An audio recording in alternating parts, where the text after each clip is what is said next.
يا مساء الحب والسعادة على الناس الحلوة بزيادة. لو أول مرة تشوفوني يا ريت تشتركوا في القناة عشان تشوفوا كل حاجة حلوة أنا بعملها، ولايك وشير لو عجبكم الفيديو. النهاردة هنعمل حاجة خطيرة خالص، كفتة عبارة عن ميكس ما بين اللحمة وما بين الفراخ، حاجة كده جوسي وحلوة خالص على الآخر، ولا ريحتها وريحة الفحم فيها جنان، هتوديكي في حتة تانية خالص. وهنضاعف الكمية او هنخليها يعني كتير شويتين تلاتة كده بمكون كده هقولك عليه. وما تنسيش طبعا اللي احنا بناكلها بقى ايه، شوية رز بسمتي او مكرونة، بس انا بفضلها اعملها سندوتشات كده مع شوية طحينة وشوية كاتشب. كانش عندي طحينة اسكت، لا هعمل بقى شوية كاتشب عليها كده واعمل احلى سندوتش في الدنيا. لا ده انا لازم ادوق الحلويات دي، الطعامة دي، الريحة الحلوة دي، حاجة كده في منتهى الجمال بجد. يا ريتك دلوقتي اللي انتي تقومي تعمليها، لان مش هتاخد منك وقت كتير، بس هتفرحي بيها حبايبك، وطبعا هتعملي غدا حلو خالص.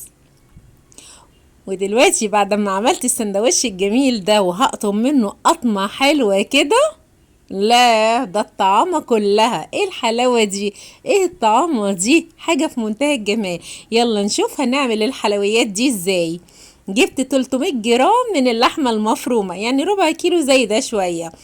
وصدر الفرخة قسمته نصين، خدت نص منه، معاها بصلتين وثلاث فلفلات خضر حمر اللي انت عايزاه وطماطمايه، ومعاها حتتين كده من الزبدة او السمنة براحتك لان اللحمة بتاعتي ما كانتش ملبسة، ومعلقة من الملح وفلفل اسمر والسماق والجنزبيل والبابريكا والكركم والكاري والسبع بهارات، ومعلقه كمان من البيكنج باودر. والمكون الخطير ده مكون بجد بيضاعف الكميه وبيخليه حلو خالص.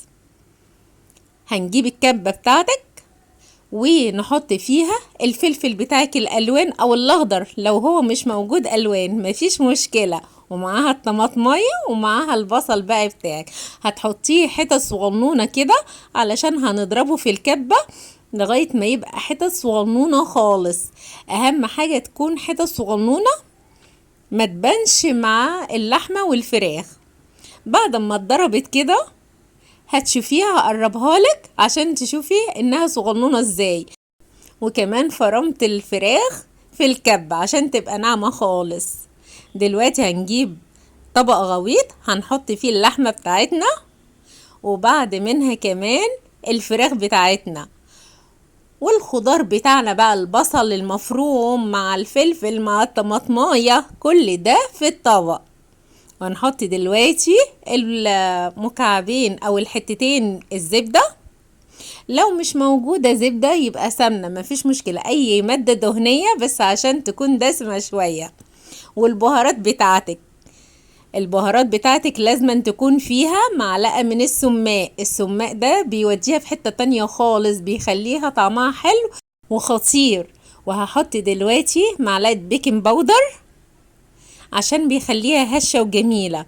والمكون اللي انا بقولك عليه اللي بيضاعف الكمية او بيخلي الكمية زي ده حبتين، إيه هو مش عارفة، هو عبارة عن ممكن يكون اللي هو بقسماط بس بطعم مختلف شوية، مش عارفة بصراحة، انا مش عارفة هو المكون ده.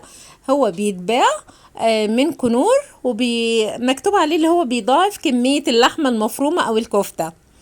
وحطيت منه معلقتين، ودلوقتي هعجن الكفتة كلها عجنة حلوة كده عشان الخليط كله يتجانس مع بعضه وتبقى عجينة طرية كده تحت ايديا. الله، لا حلوة خالص. بعد ما خلصت عجنها كده هجرب كده صبع صباع كده علشان اشوفها. لا كده كده حلوة خالص، كده جاهزة انها تتصبع. هعمل ايه دلوقتي؟ انا مش هصبحها كده على ايديا وبس، لا انا هجيب عارفة السياخ الشيش طاووق، هجيب 5 6 وحدات كده عشان انا عايزة اعمل جواها تجويف، عايزاها تبقى مفرغة من جوه علشان تبقى هشة لما تستوي. وهصبع دلوقتي على سياخ الطاووق الشيش طاووق.